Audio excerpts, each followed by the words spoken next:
défi des usages et de l'adoption des outils en e-santé ou des solutions numériques en santé qui sont effectivement aujourd'hui en plein essor. Vous le voyez notamment dans ce type de salon où on voit que l'innovation n'arrête pas de produire de nouvelles possibilités dans tous les domaines thérapeutiques et que finalement le numérique fait partie de plus en plus de l'agenda des médecins, des patients, des soignants.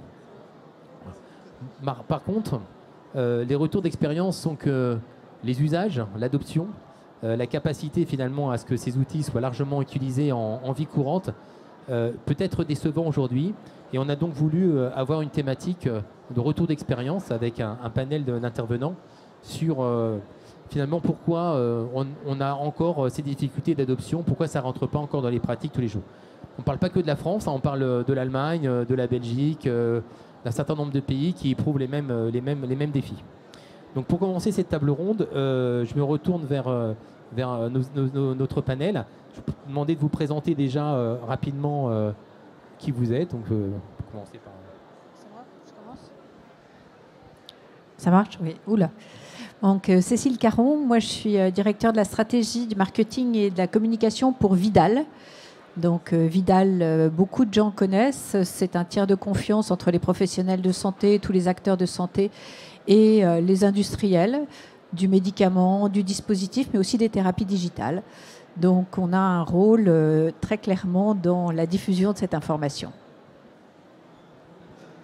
Bonjour, alors moi je continue, je suis Véronique Narboni, je suis directrice médicale d'Ethypharm Digital Therapy. Ethypharm Digital Therapy qui met à disposition, donc en France, en Angleterre, en Italie et en Espagne, une thérapie numérique qui s'appelle Deprexis et qui est indiquée pour traiter les patients dépressifs. Et je pourrais partager avec vous l'expérience française d'une étude qu'on mène pour mieux comprendre l'acceptabilité des patients en termes de thérapie numérique.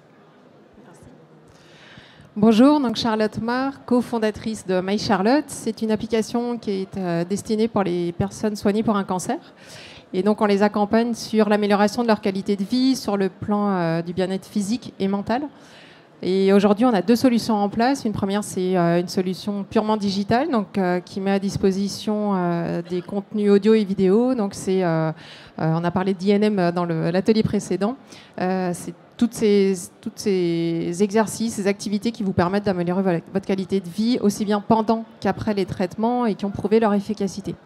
Et puis, dans un deuxième temps aussi, un accompagnement plus personnalisé qui se fait par un patient partenaire. Donc, on s'abuse sur la pérédance de façon à guider les patients dans leur parcours, les aider à identifier les problématiques rencontrées, les solutions pertinentes pour lui et les moyens de les mettre en œuvre durablement.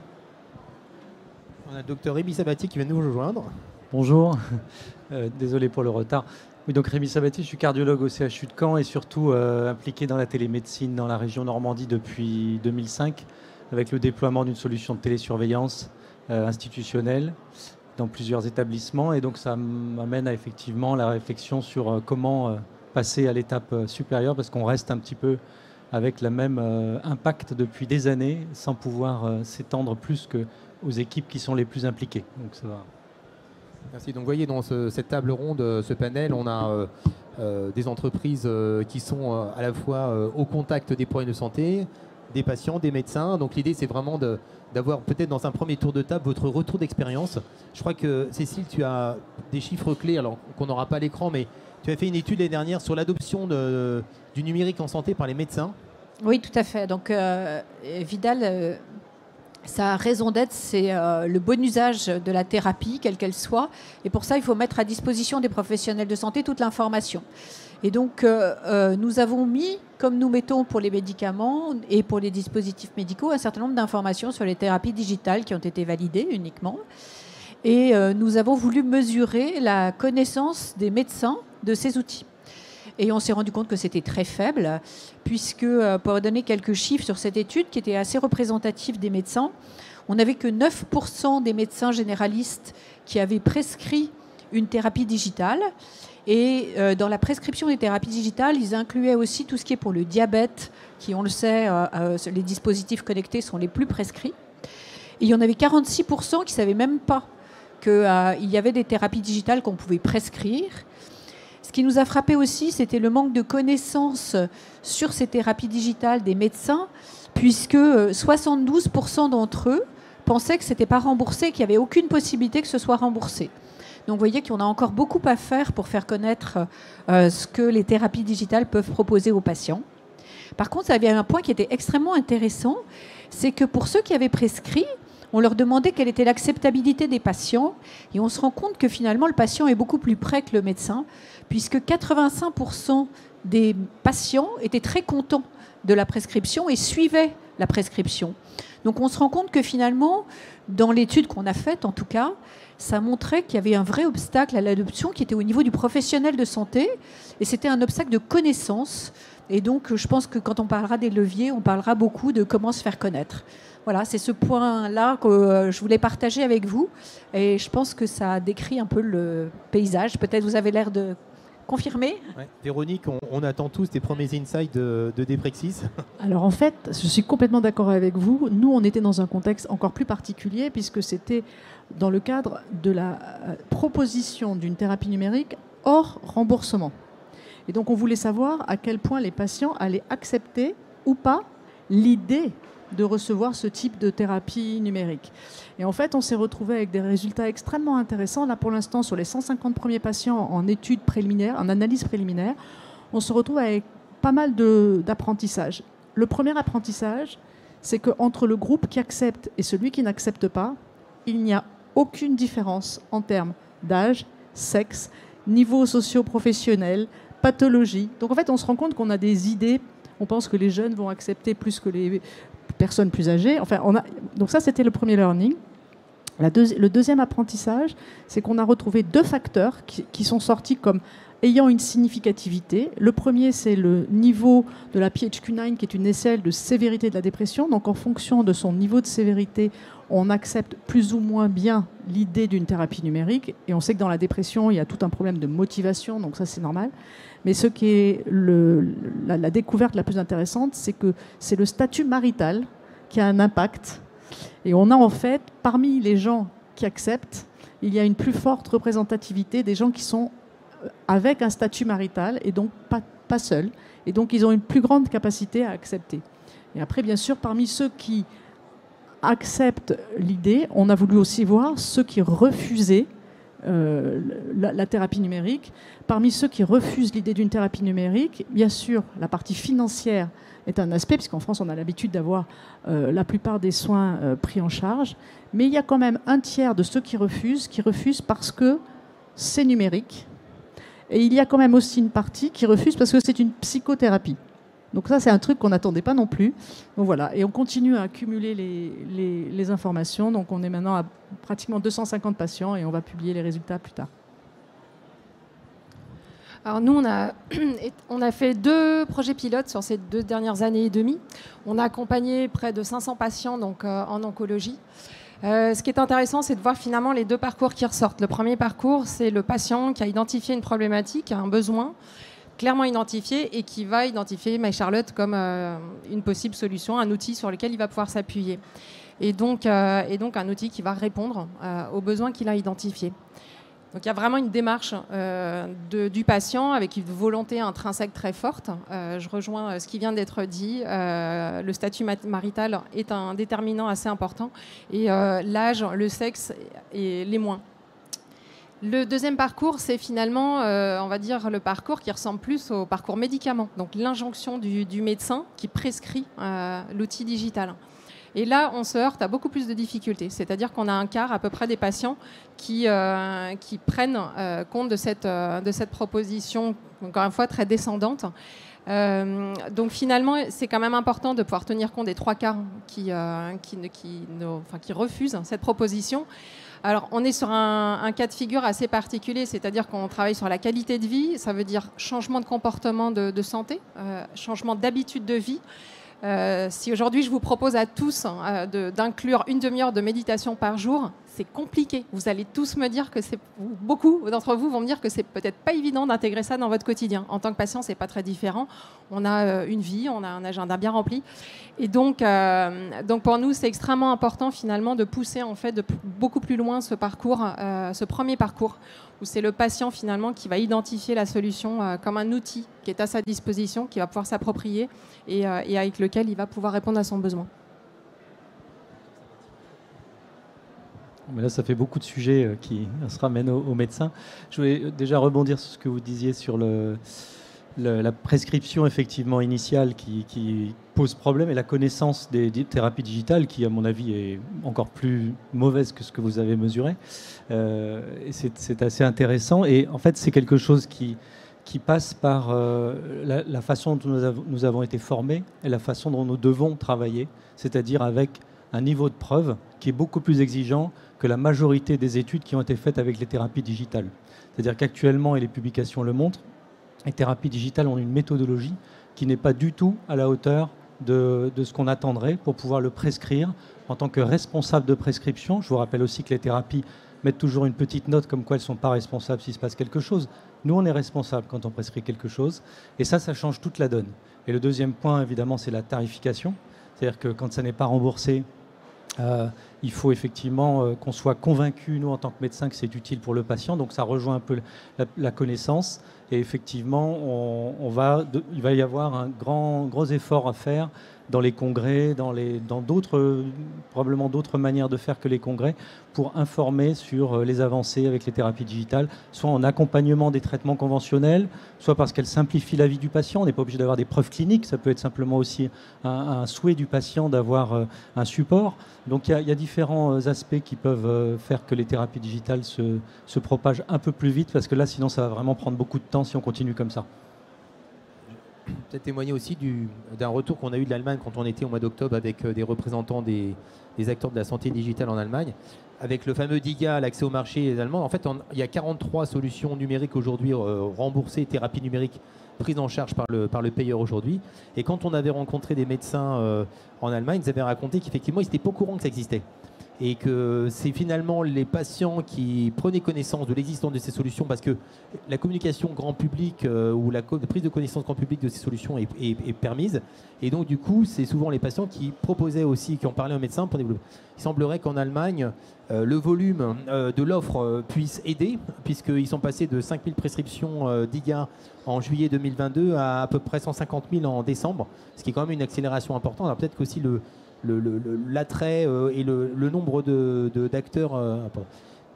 Passer peut-être sur une deuxième thématique qui est, vous avez parlé de la rémunération, vous avez parlé de la connaissance, mais on a quand même aussi dans le mécanisme de preuve scientifique, c'est les recommandations professionnelles.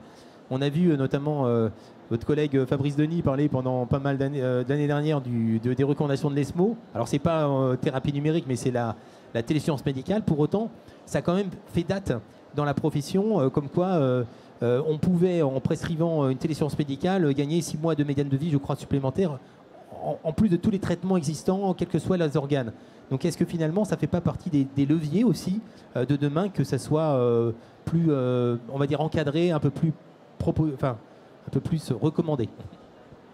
Oui, clairement, et ça s'appuie sur les études, et c'est ce qu'on fait aussi dans l'insuffisance cardiaque, avec la télésurveillance d'insuffisance cardiaque, qui doit passer dans le droit commun, mais avec une reconnaissance des institutions qui reste assez timide, dans le sens où la tarification fait que l'extension de ce type d'usage va être limitée, parce qu'en face, on n'a pas de quoi travailler, en fait. Donc, pas seulement l'application, mais même le personnel pour suivre les patients.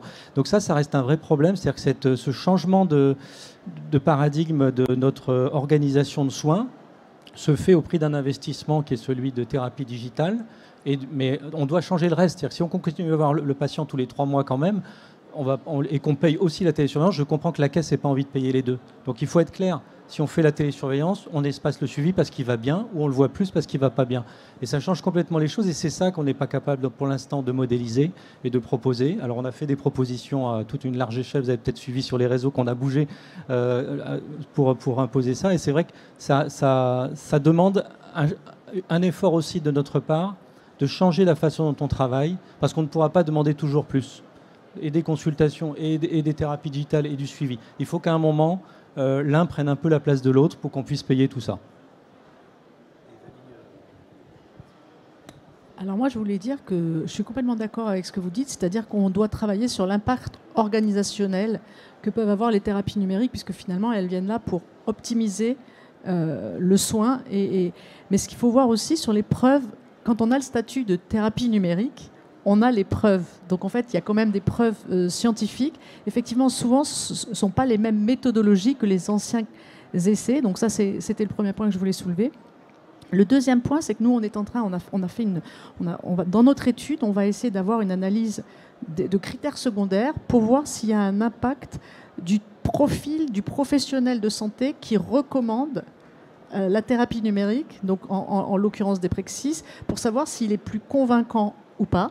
Et on regarde aussi sur la temporalité, savoir si les premières recommandations ont mis plus de temps pour inclure les patients ou pour arriver à... Parce qu'on a eu aussi un problème d'inclusion, donc on voit qu'il y a plein de paramètres qu'il faut qu'on apprenne au fil du temps. Juste ajouter, mais ce n'est pas le sujet du tout, mais sur le plan méthodologique, effectivement, faire des analyses intermédiaires comme vous faites et faire décider de critères après, c'est ça qu'on n'accepte pas du tout. Un statisticien n'accepte pas du tout ça en méthodologie. Du coup, c'est pour ça qu'après, quand je dis que les standards ne sont pas les mêmes, évidemment, vos études sont bien faites, mais elles ne rentrent pas dans les standards d'une statistique indiscutable, comme on peut le faire dans des essais randomisés, ou même non randomisés, mais avec quelque chose de défini à l'avance. Quand on commence à regarder au fur et à mesure, on influence les résultats, on influence la suite de l'étude. Mais ça, bon, c'est pas moi qui le dis, hein. Et alors, juste pour finir sur le point des recommandations, il faut quand même savoir qu'aujourd'hui, dans les sociétés savantes, par exemple en psychiatrie, se créent des divisions Digital Psychiatrie de l'Association européenne de psychiatrie et l'Association mondiale de psychiatrie crée également la Digital Psychiatrie. Donc c'est pour faire et travailler sur des recommandations. J'allais ajouter un élément sur le rapport publié par la HAS à l'automne dernier. Finalement, l'un des points qui en ressort, c'est que l'outil digital, bien souvent, il est beaucoup plus efficace quand il a un accompagnement humain pour le mettre en place.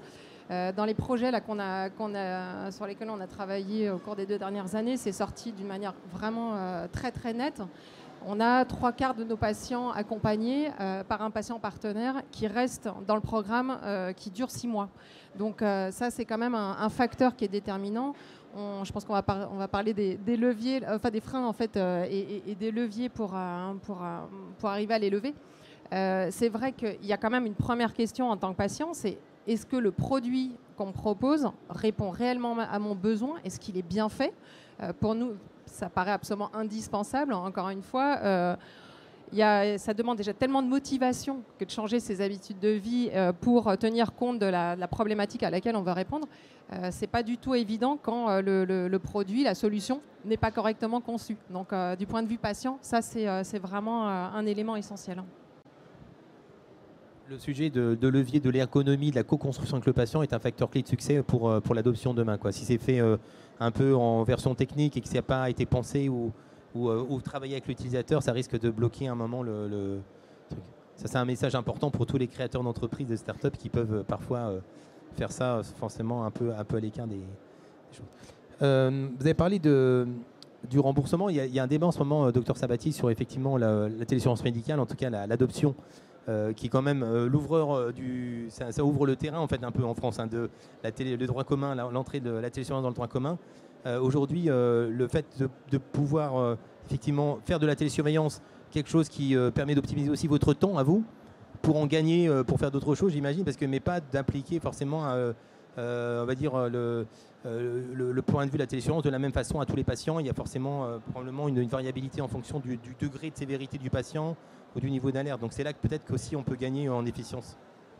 Oui, absolument. C'est ce qu'on essaye de proposer, une gradation des soins comme on le fait dans d'autres domaines.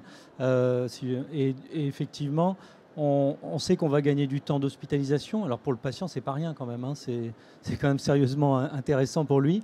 Pour les équipes soignantes également, parce qu'on a un problème, vous le savez, les hôpitaux débordent. On va gagner effectivement éventuellement des consultations. Et puis surtout, on va déléguer. C'est-à-dire que la télésurveillance, c'est un changement de paradigme aussi sur qui voit le patient. Ce sont des infirmières, nous, formées, spécialisées, qui surveillent. et elles nous alertent uniquement si nécessaire. Elles alertent le médecin traitant et le cardiologue du patient en priorité, et seulement l'équipe hospitalière si nécessaire. Et ça, c'est un gain de temps très appréciable. Pour le patient, c'est une réassurance évidente parce qu'il a une équipe avec qui il est en contact régulièrement après son épisode aigu, parce que là, je parle vraiment de la télésurveillance qui a fait le plus ses preuves, c'est-à-dire après un épisode aigu. Et effectivement, on va grader jusqu'à arriver à des patients plus stables pour lesquels la télésurveillance a probablement moins d'intérêt, en tout cas pas démontré, sauf sur le plan organisationnel. C'est-à-dire qu'effectivement, un patient qui va bien, qui n'a pas fait d'événement depuis plus d'1 an et pour lequel on n'a pas de paramètres dans l'orange, on va lui mettre de la télésurveillance, mais il ne va rien se passer. Donc à la rigueur, je dirais qu'on va rembourser ça pour rien, ou alors on va s'en servir pour le voir moins souvent. Ça peut être intéressant pour lui s'il habite loin, s'il a des difficultés à se déplacer. Donc vous voyez, c'est ça qu'il faut qu'on arrive à placer. Et finalement, tous ces dispositifs ont un intérêt, mais il ne faut pas non plus imaginer qu'on va les répandre largement chez tout le monde parce que ça serait de la dépense inutile, et surtout si on fait tourner le système tel qu'il est, de la même façon qu'il est actuellement. C'est ce que vous parliez de l'organisation des soins, c'est vraiment un élément clé. Merci. Peut-être maintenant adresser le sujet de la connaissance du potentiel du numérique par les professionnels de santé. Qu'est-ce qu'il est fait, qu'est-ce qui pourrait être fait pour que demain ça soit... Alors il y a les études, notamment je crois que maintenant il y a un référentiel numérique en santé dans le tronc commun des études de médecine. Est-ce que ça suffira ou pas? Mais comment finalement un médecin va prendre connaissance, par quels moyens, de l'existence de solutions numériques pour optimiser son cabinet, peut-être avoir des solutions thérapeutiques alternatives quand les substances actives ne sont plus suffisantes, dans la douleur par exemple, etc. Donc finalement, comment on fait pour l'informer de l'existence et de lui donner envie peut-être d'essayer? Oui, alors moi, ce qui me frappe dans tout ce que vous dites, c'est que pour les patients, le bénéfice est assez vite compris, en fait. Et que souvent, donc, c'est le professionnel de santé qu'il faut convaincre, le professionnel de santé qui doit comprendre son intérêt, ce que vous expliquiez bien là. Et le professionnel de santé, pour lui parler, finalement, nous, on se rend compte que qu'on soit une thérapie digitale ou une thérapie médicamenteuse, finalement, c'est à peu près les mêmes canaux. Donc, on est présent dans les logiciels, mais s'ils ne vont pas nous chercher dans le logiciel, c'est le professionnel de santé qui va chercher son information. Donc après, on va tomber dans comment on fait la promotion auprès des professionnels de santé pour être connus quand on s'appelle Deprexis ou un autre système de télésurveillance ou MyCharlotte. Je pense que ça dépend beaucoup du type de pathologie. Sur la cancérologie, où on est dans des centres, c'est plus facile d'arriver à parler aux professionnels de santé directement que quand on est dans des pathologies beaucoup plus larges, comme je pense à la dépression, mais d'autres, où il y a aussi pas mal de thérapies digitales qui arrivent pour traiter la douleur. Il n'y a pas plus répandu que la douleur. Donc ça veut dire qu'il faut que tous les professionnels soient au courant. Donc là, je pense qu'après, on en revient au financement. Parce que finalement, pour faire parler de soi, il faut quand même aussi activer un certain nombre de canaux qui sont payants, comme les canaux promotionnels. Donc, et on retombe dans quelque chose qui ressemble assez à ce que font les médicaments aujourd'hui. Donc des canaux de promotion, des canaux d'information qui ressemblent à ce qui est fait pour la thérapeutique. Est-ce que finalement, il faut s'adresser à tous les problèmes de santé, ou est-ce qu'il y a comme on dit, il y a une typologie peut-être de patients qui est plus appétant à accepter? Est-ce qu'il n'y a pas une typologie finalement de médecins, de soignants qui serait plus appétante à finalement utiliser? Est-ce que c'est jeunes médecins versus médecins plus anciens? Est-ce que c'est des médecins qui sont plus des techniciens, les chirurgiens, ceux qui sont bercés dans la technique depuis qu'ils sont tout petits? Est-ce qu'il y a finalement une typologie ou des caractéristiques typologiques de médecins qui sont plus ancrés dans la prescription de solutions numériques? Alors nous, on a essayé de regarder ça dans nos études. On n'a pas vu. Les jeunes ne sont pas plus techos que les moins jeunes. Je pense que c'est aussi beaucoup des profils de personnes qui sont plus ou moins curieuses, qui vont chercher plus ou moins, parce qu'aujourd'hui, il faut aller chercher cette information. Donc nous, on n'a pas vu dans nos études. Peut-être que vous avez un autre avis? Alors en fait, moi, mon avis, il va aller dans le sens d'un travail d'équipe. Et c'est-à-dire que les infirmières à pratique avancée, les postes qui vont se créer, c'est-à-dire qu'on a beaucoup mis sur le médecin. Mais en fait, si l'équipe médicale travaille, il y a des fonctions qui sont en train d'émerger. Nous, ce qu'on a vu, c'est que les équipes, ceux qui étaient donc finalement, on avait des centres en public et d'autres en privé. Donc effectivement, en privé, c'était le médecin ou le psychologue, mais en public, il y a l'équipe Et en fait, l'équipe marche beaucoup mieux parce qu'il y a une vraie délégation des tâches. Et quand les infirmières comprennent comment il faut travailler, c'est un nouvel outil pour eux. Et je pense que la solution, elle peut passer aussi par ces nouveaux métiers autour de l'équipe médicale. Oui, tout à fait d'accord. Nous, c'est vraiment la naissance de la télésurveillance, ça a été de faire monter en puissance des équipes d'infirmières dans la région, faire monter en compétences en fait sur cette pathologie, et ça a permis de diffuser. Elles étaient les plus convaincues, parce qu'elles ont vu à l'usage le contact avec le patient, et c'est vrai qu'elles proposent parfois aux médecins qui disent vous voulez pas prescrire la télésurveillance. Donc pour ceux qui n'étaient pas les early adopters, comme il y a dans toute, je crois c'est vrai que sur les médecins, malheureusement, je crois que c'est la même répartition que pour une autre innovation. On ne sait pas trop à quoi ça joue, sur quoi on s'appuie. Pour les patients, je reviens sur ce que vous disiez au début, nous, dans notre étude également, on a un tiers de non-répondeurs à la télésurveillance et on n'a pas de différence, on ne sait pas les identifier à l'avance. C'était le but de l'étude, on n'a pas été capable de les identifier. Et ça, c'est vraiment la façon dont on vit avec sa maladie, qui est quelque chose de déterminant et qui est assez complexe, sur lesquels certaines startups travaillent d'ailleurs de façon très intéressante. C'est vrai qu'à partir du moment où finalement il y a une dynamique en fait d'établissement qu'on arrive à développer, et effectivement le travail avec les infirmiers est fondamental. On a énormément de demandes de formation de la part du corps soignant. Pourquoi ? Parce que finalement, on comprend bien qu'il y a une problématique qualité de vie. Maintenant, quand on va parler avec les départements de soins de support, par exemple, là, il y a une bonne connaissance de ce qu'apportent les soins de support pour améliorer la qualité de vie. Mais finalement, dès qu'on remonte au niveau infirmier et médecin, cette connaissance est beaucoup moins précise. À partir du moment où la problématique est bien comprise, comment est-ce qu'on apporte une solution, comment ça fonctionne, et que ça se fait vraiment d'une manière plus large au sein de l'établissement, ça fonctionne beaucoup, beaucoup mieux. Donc on a finalement évoqué la formation. Il y a vraiment un besoin de formation et ça c'est vraiment une remontée qui est terrain très forte qu'on peut avoir. Ça c'est l'un des points de départ et puis la valorisation aussi du temps de soignant, parce que finalement, c'est bien d'avoir des outils et des solutions digitales, mais s'il n'y a pas de temps de coordination qui est valorisé, on reste quand même devant un problème majeur. Une autre question, est-ce qu'aujourd'hui vous pensez disposer suffisamment d'outils de pilotage du numérique en santé ? Finalement, on est en plein lancement de tout ça. Hein. On a la télésurveillance médicale qui rentre dans le droit commun, qui va commencer, quelques centaines de patients dans toutes les verticales, onco, cardio, diabéto, etc. Les thérapies numériques qui rentrent sur le marché, dont on peut espérer en avoir de plus en plus en France, avec notamment l'accès au marché qui se débloque, on espère de plus en plus là, dans les prochains mois.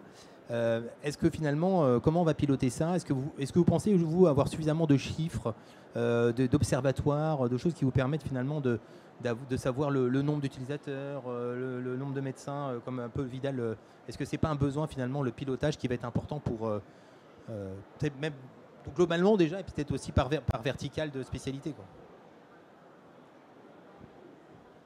Je peux parler au moins de la spécialité que je connais, parce que c'est une des problématiques de la tarification de la télésurveillance de l'insuffisance cardiaque actuellement dans le droit commun, c'est qu'on n'est pas trop capable et on n'est pas trop d'accord sur les chiffres entre la CNAM et nous, sur les chiffres du nombre de patients qu'on pourrait inclure, et effectivement ça crée beaucoup de prudence vis-à-vis d'une caisse qui sait que un montant à donner et pas plus. Donc c'est vrai que ça c'est un vrai problème, le pilotage, et c'est là où les professionnels de santé doivent s'engager quand même à dire ce qu'ils vont faire comme indication et à les limiter de façon à ne pas faire exploser les choses. Je crois qu'on a une responsabilité quand même là-dedans. Ça dépasse un peu le cadre de ce débat, mais bon. Non, mais ça fait partie aussi des éléments qui vont être sous-jacents à la pilotage. Alors moi, je suis convaincue qu'on n'a pas du tout assez de chiffres. C'est pour ça qu'on avait fait nos études et qu'on a l'intention de les refaire régulièrement, un peu plus approfondies même, parce que ça nous montre que pour le moment, les professionnels de santé connaissent assez peu. Or, ça se développe. On pense qu'on a, nous aussi, un rôle à jouer là-dedans. Donc oui, il faut des études, il faut des chiffres, si ce n'est pour aider aussi les autorités à pousser dans le bon sens. Merci. Il nous reste quelques minutes, peut-être faire une conclusion autour de table qui serait, d'après vous, c'est quoi les 2-3 leviers les plus importants à développer peut-être aujourd'hui, demain, pour que ça marche, pour que ça se développe, pour que ces défis à l'usage à la fois des professionnels et des patients se lèvent un peu. quelle serait pour vous votre recommandation? Est-ce que c'est de la formation? Est-ce que c'est de la rémunération, du remboursement? Est-ce que c'est est-ce que c'est les trois? Alors, bon, rémunération du médecin pour prescrire, non. Ça, c'est pas forcément utile, sauf s'il doit interagir avec le patient en fonction des réponses. Mais si c'est quelque chose qui tourne tout seul, je pense que c'est un peu le cas des applications dont on parle. Donc, en revanche, la connaissance, ça vous l'avez dit, et ça, c'est compliqué. On a mis 10 ans à répandre la télésurveillance de l'insuffisance cardiaque, et c'est encore pas suffisant, hein. Donc j'espère que ça ne prendra pas aussi longtemps pour les applications. Donc ça veut dire que les porteurs d'applications doivent faire l'effort de venir proposer des sympos, des formations ou de diffuser. Ça coûte beaucoup d'argent, je sais. Ouais. Et puis, quoi d'autre? Il faut savoir que le médecin aussi, il a peu de temps dans sa consultation, malheureusement, et ça ne s'arrange pas. Et du coup, il faut que ça soit simple. Et ce n'est pas le cas actuellement. Aucune de ces prescriptions d'application n'est intégrée dans nos logiciels. Elles n'ont aucun lien, enfin la remontée de données ou même le fait qu'elles aient été prescrites n'a aucun lien avec notre logiciel métier. Il n'y a pas tous ces éléments-là et on n'a même pas le catalogue facilement accessible. Alors, on aura peut-être le catalogue sur mon espace santé, mais ce n'est pas la même chose parce qu'il n'y a pas de validation derrière. Donc on va tomber sur le problème du NHS, mais à l'envers. Ce n'est pas la validation clinique qui n'aura pas été faite, mais il y aura la validation technique, mais pas clinique. Donc il faudrait trouver quelque chose où on puisse trouver les deux, des applications validées sur le plan technique par le ministère et validées sur le plan clinique par les sociétés savantes de chaque spécialité. Voilà. Donc un référentiel qui soit interopérable avec vos systèmes actuels et qui soit plus facilement, finalement, plus fluide au quotidien. Je vais compléter sur les logiciels parce que tout ce qui est dans le Vidal va dans le logiciel. Donc voilà, donc toutes les applications qui sont sur Vidal vont dans le logiciel puisque nos bases de connaissances sont la base pour la prescription dans les logiciels et dans une grande partie des logiciels. Pour moi, il y a aussi un point très très important pour le développement, c'est la confiance. La confiance des professionnels de santé qui sont encore, étant donné qu'il y a énormément, il y a foison quand même de choses. Donc je pense qu'il y a un rôle de la HAS, il y a un rôle des autorités justement sur la confiance. Mon espace santé est déjà un premier pas. Alors certes, c'est une validation technique, je suis d'accord avec vous, c'est aussi une validation éthique, c'est très important. Et donc il n'y a pas la validation clinique, ça c'est vrai. Mais ce point de confiance, je pense, est aussi un point très important pour les professionnels de santé parce qu'il y a tellement d'offres qu'il faut aussi les aider à se repérer. Donc ce tampon, on va dire, des autorités, cet aspect validation qui nous permet après de le mettre dans les logiciels, justement, c'est un point extrêmement important, je pense. Il y a un travail de l'INES d'ailleurs, hein, l'Institut national de la santé, sur un peu la normalisation. Vous travaillez sur ces sujets-là aussi? Et moi, je pense qu'il y a un point on doit aussi souligner, c'est la préférence patient, parce qu'en fait, il va y avoir de plus en plus d'offres et à un moment donné, tout ne va pas marcher pour tout le monde. Et donc, en fait, à un moment donné, il faut vraiment cette discussion avec le patient pour l'engager. Il y a un choix patient. On parle des PRUMS et des PROMS, donc ces fameuses études qui sont en train d'arriver, on en a très peu. Donc des études permettant d'avoir justement cette expérience patient et le fait que le patient soit aussi au cœur, parce que l'adhésion du patient, elle passe par l'efficacité, ça sera déjà ça, c'est le début de l'efficacité, c'est d'adhérer à ce choix, et donc ça doit être une discussion partagée, c'est pas juste, on change un petit peu du paradigme de la prescription du médecin et le patient qui est fait, là il y a vraiment probablement cette dimension de choix du patient. Oui, j'allais compléter effectivement en disant, en tant que patient, encore une fois, j'ai envie de dire, on est un consommateur parfaitement éclairé, on sait de quoi on a besoin. Et je pense que là où finalement, ceux qui se perdent, c'est les médecins. Il y a tellement de possibilités. Moi, en tant que patient, je sais exactement de quoi j'ai besoin. Donc, et je vais très vite identifier si ce service me convient ou pas du tout. Et je passe au prochain. Enfin, on sait tous le faire. Et je ne crois pas qu'on soit tous débordés d'applications. Ce dont on a besoin, on s'en sert. Par contre, oui, il y a besoin effectivement de faire en sorte que le patient puisse donc identifier une solution et vérifier avec son équipe soignante qui remplit bien les critères et que c'est bien adapté pour lui. Donc oui, il y a une question effectivement de preuve d'efficacité à apporter de façon à ce que l'équipe soignante puisse s'orienter par rapport à ça. Après, encore une fois, oui, venir avec une injonction, vous avez tel problème, faites ceci avec une thérapie digitale, c'est complexe. Encore une fois, je pense qu'on peut tous se questionner, malade ou pas malade. On aurait tous du mal à modifier des choses d'une manière assez radicale dans notre vie quotidienne. Donc il faut que ça vienne d'un besoin qui est propre. On est soutenu par notre équipe soignante. Mais je pense qu'il faut effectivement, comme vous venez de le dire, inverser cette proposition. On n'est pas dans un mécanisme de prescription fait par l'équipe soignante dans un premier temps. Si on regarde aussi, il y a de la défiance sur le numérique des patients, mais il y a aussi le numérique qui fait beaucoup partie de la vie des patients, dans plein de choses. Je rappelle que même Google est le premier guichet médical. Souvent, on pose ses symptômes dans Google. Enfin, il y a quand même une utilisation du numérique qui est devenue très importante. Donc, on peut penser que demain, ça soit plus démocratisé. Mais encore une fois, avec des choix qui sont limités et qui ne sont pas forcément pléthoriques. On n'a pas parlé des guidelines professionnels. Vous avez parlé de la division technologique dans la psychiatrie. On a parlé de l'oncologie. La téléscience médicale en insuffisance cardiaque va probablement émettre via ces sociétés des guidelines un jour sur la téléscience de l'insuffisance cardiaque, on verra. Mais en tout cas, est-ce que vous, médecins, vous pensez que ça va pas être aussi un petit levier, aussi un moment un peu, entre guillemets, un peu médico-légal? C'est ça, quand on commence dans les guidelines, en disant, tiens, je fais gagner... alors, bien évidemment, je vais gagner du temps. Bien évidemment, je vais peut-être... ça va peut-être mieux organiser mes soins, mais est-ce que quelque part, quand on va avoir suffisamment de preuves que en top de traitement, de stratégie thérapeutique, ça vient rajouter 3 mois, 4 mois, 6 mois, X mois de vie supplémentaire ou de proms ou de prems positifs, est-ce que ça ne va pas déclencher un peu plus Oui, certainement. C'est vrai que les recommandations, c'est quand même quelque chose maintenant qui est très suivi et qui permet une large, large implémentation d'une prise en charge. Dans la téléscience cardiaque, malheureusement, 2021, le SC nous met en 2B, c'est-à-dire peut-être considéré, maybe consider. Donc c'est pas non plus très valorisant, malgré des études déjà qui sont nombreuses. Mais c'est vrai qu'avec des résultats mitigés, donc ça fait dire qu'on ne sait pas très bien comment faire, à qui le proposer.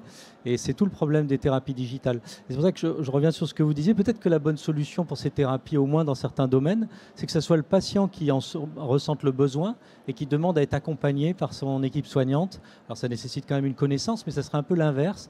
Ça va limiter évidemment aux patients qui ont une appétence pour ça, mais on sait que cela, ça va bien marcher, donc c'est pas si mal. Et plutôt qu'une prescription, comme vous le disiez, un peu poussée, comme un médicament qu'on jugerait indispensable. À moins qu'effectivement, on ait une preuve formelle de l'efficacité chez tous les malades, mais ça n'est pas le cas actuellement avec les thérapies digitales. C'est pas comme un médicament. On n'a pas une preuve chez tous. Il y en a un tiers qui ne répondent pas parce que ça ne les intéresse pas, parce qu'ils ne veulent pas suivre. Donc, voilà. Du coup, oui, les recommandations, sans aucun doute. Merci, il nous reste 5 minutes. On peut peut-être prendre une question ou deux de la salle, s'il y en a qui veulent participer. Peut-être vous approcher et prendre un micro. Merci. Moi, ma question, ça, sur les thérapies digitales, on est d'accord, la thérapie digitale, ça englobe l'ensemble des outils digitaux, c'est-à-dire la télésurveillance, etc. Non, pas du... Ah, c'est pas justement. J'ai pas compris la distinction justement entre. Alors justement, en fait, il y a la santé digitale qui englobe plusieurs choses. La thérapie numérique, une thérapie numérique, c'est une solution, c'est un logiciel qui permet de prévenir, suivre ou traiter. Et donc, il y a une preuve d'efficacité clinique, il y a un marquage CE, il y a une véritable... C'est comme pour un médicament, il y a quand même des règles qui font qu'on doit avoir fait cette preuve, sinon on n'a pas ce ne sera une application de bien-être ne sera pas une thérapie numérique si elle n'a pas eu les études qui ont montré cette efficacité. Et je pense qu'il y a un premier point, on le voit là, il y a une grosse confusion. Il y a beaucoup de gens qui parlent de choses et en fait, il y a une vraie confusion de ce que vraiment est une thérapie numérique, en particulier pour la thérapie numérique. Ouais, le monde de l'e-santé est très vaste. Et c'est vrai qu'on peut distinguer la télémédecine avec la téléscience médicale des thérapies numériques, digital therapeutics, qui sont prescrites et normalement qui sont des traitements à part entière en toute autonomie. C'est-à-dire qu'après, une fois l'intervention du médecin est moins importante que dans le cadre de la télé ou de professionnels que dans la téléscience médicale où en fait il y a un suivi, une interconnexion permanente avec le médecin. Voilà, il y a des frontières entre les deux que certaines offres sont à cheval parfois entre les deux. Hein.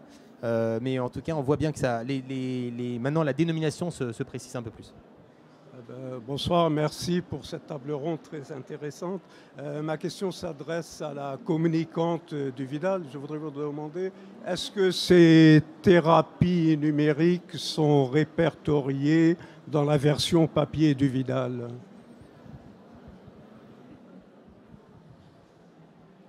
Alors, la version papier du Vidal, elle n'existe plus depuis un certain nombre d'années. Et de ce fait, elle ne comprend pas, la dernière version que vous avez peut-être ou que certains ont encore gardée, ne comprend pas toutes ces mises à jour qui sont uniquement dans les versions numériques, donc soit sur notre site, soit dans votre logiciel, soit sur nos applications. Il n'y a plus de version papier. Il n'y a plus de version papier. On est un acteur 100% numérique maintenant. Merci en tout cas à nos speakers orateurs. Merci pour cette table ronde. On voit que c'est un sujet qui va encore occuper pas mal de temps. Je pense qu'on est, j'aime bien aussi le côté, est-ce que c'est le patient aussi qui demande? Parce qu'en Allemagne, c'est ce qui s'est passé. Hein. Ils ont des stratégies directes vers le patient, le consommateur.